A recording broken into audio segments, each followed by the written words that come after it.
আসসালামু আলাইকুম প্রিয় বন্ধুরা।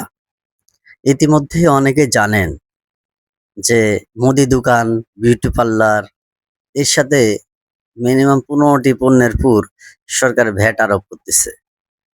যদি একজন মুদি দোকানদার একটা পণ্যের উপর ভ্যাট দিতে হয় তাহলে সেই টাকাটা কাদের পকেট থেকে নেবে? এই টাকাটা অবশ্যই যারা ক্রেতা তাদের পকেট থেকেই যাবে। তাহলে পণ্যের দাম কমার চাইতে বেড়ে যাওয়ার সম্ভাবনাই বেশি।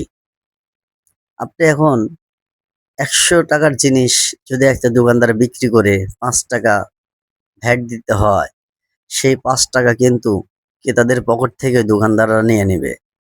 কারণ একটা ছোট দোকানদার সে কত টাকায় মাসে লাভ করে? তারও তো পেট আছে, তারও চলা লাগবে। অতএব এটা আমার মনে হয় অযৌক্তিক। পণ্যের দাম কমার চাইতে বেড়ে যাওয়ার সম্ভাবনাই বেশি হবে।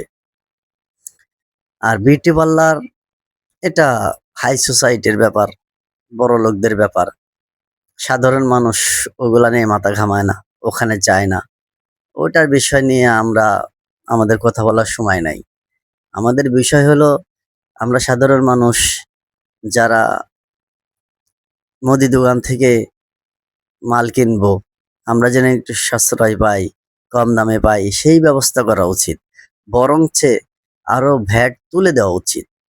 তাহলে গরিব মানুষ, সাধারণ মানুষ আমরা যারা আছি তারা অল্প দামে জিনিস পাবো।